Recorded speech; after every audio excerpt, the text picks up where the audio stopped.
I don't want sympathy or anything, but I just want to share with you guys. I'm having a bad day. I'm having a bad day, man. And if you're having a bad day, just know other people are having a bad day. We could all have our bad day together. Ugh. Like, actually, I just made a video about it. The locksmith. I locked myself out of the truck at work. What an idiot. Oh. And here's it. Look at right here. Not joking. Look at this is a lock picking set. I locked my lock picking set in the truck instead of my travel bag on the side. And then I got a spare key right there. And I should have put that where it goes. Oh my gosh. But anyway, that's a whole other thing. Then I'm driving, right? There's a crash in one area, and I'm like, it's faster for me to go the other direction, get on the freeway, and make a U-turn 2 miles down and go back this way. It's actually faster, so I'll do that. When I did that, this is what happened, okay? I know I'm talking differently than I usually do because I'm just venting, I'm just being myself, and I don't like my voice, I don't like the way I speak, so I apologize if I like a lisp or if I slur my words. Um it's from heat stroke 9.5 years ago. And I'm still working on getting my speech back, you know, properly. Anyway, I'm on my way back, and I get a flashback of my ex-wife. You see, I passed an area where during COVID the truck had blown an engine, and blown the engine. I mean, it's not like it had multiple engines, but it blew the engine,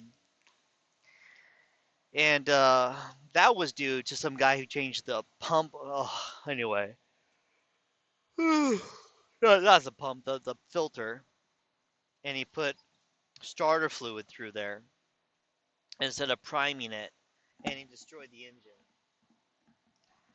So yeah, that happened, and the tow truck showed up and said I could not be in the cab with him because of COVID, and so I had to find another ride home. Now Uber and all these things were not functioning at that time. So it's like, all right, I'll call my wife. I call my wife, no joke. She picks up the phone, what? That's how my that's how my ex-wife would greet me. It's like one day we heard someone say, "Okay, I love you, bye." And when I heard that, I told her, I said, "Oh my God, that would be the worst feeling of abandonment. If my family or my loved one or my wife, said that to me, okay, I love you, bye, that would just destroy me." And from that day on, she always said, "Okay, I love you, bye," just like that. And then always said, "Oh, I'm sorry, I forgot." And I was just like, okay, whatever. I call her up. I tell her I need her to come pick me up, and she blows up. Now, you might want to prepare yourself because I'm going to do the best impression of her that I can. She goes, ready? It's going to be loud.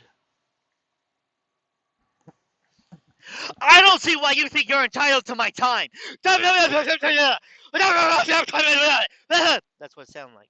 Now, all I made out was, I don't I don't see why you think you're entitled to my time. I remember she said, just because we're married doesn't mean you could call me up whenever you're in an urgent situation and expect me to have to be there for you. I remember her saying that. I wish I had my phone recorder at that time. I would have recorded it. But right when she blew up, I leaned away from my phone. It's about a foot away in my hand. The guy who's strapping this truck down, the tow truck driver, he's about 20 feet away from me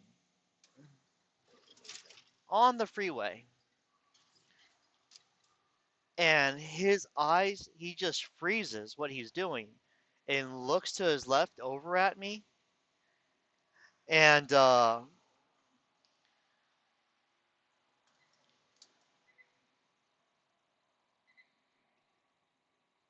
and the look on his face was just, oh my God, you know?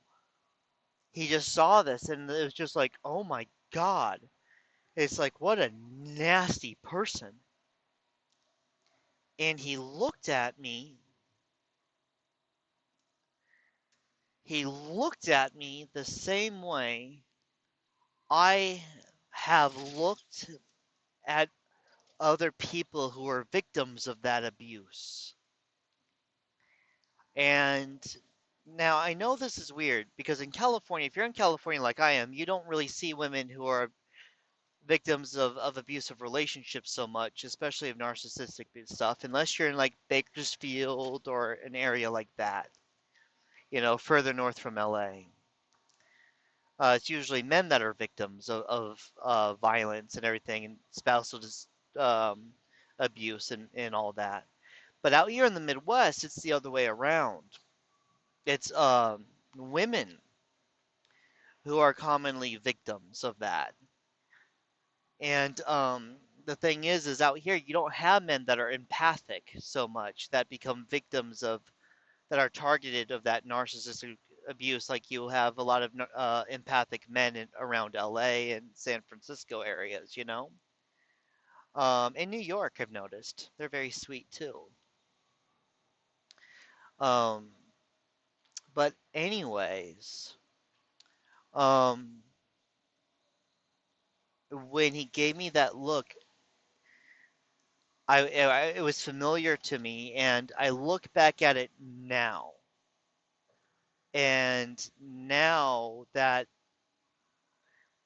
I've had time to process it and everything, I realize that that is the look that I would have when I would see victims of that behavior. And just like those people then, just like those people then, um, you're just gonna run over a dumbass? You're an idiot driver, buddy. Save that. God, these truck drivers, man. They make us all look so bad and stupid. Ugh. Anyways, it was very familiar to me seeing that look, and now that I look back at it and I realize the look that he gave me and how he felt, I think, wow, I'm really was just like those other victims where I was always justifying her abusive behavior toward me and always talking about the little things she did like they were so great because it was just so rare, you know? And I don't know, that just kind of hit me today after feeling dumb about locking myself out of the truck and just, not I'm trying to save money to get back home to California and there goes $100 again and then I got some surprise bills for medical stuff I didn't even want done for $350 for tests, and I'm like, I didn't even want those tests done. I didn't think, like, of course I did not have any of the things they were testing for, and now I'm the one who has to pay money for that. And it's just this happens each time, like a couple months ago I had $3,000 saved and I got hit with so many emergencies that I went into $1,200 in debt from all these things hitting me at once because we just that Obamacare, man, oh my God, really ruined, it really destroyed the system. Um, but it's just a shit day, you guys, for me. I hope it's not a shit day for you. Honestly, if I'm having a shit day because it could have been someone else's shit day, and in the future I said, wow, I wish I absorbed that shit day for them on that day because I would have been able to handle it, that would be a lot better situation, And if that's the case, then I'll take it. But if it's not, then I'm just mad.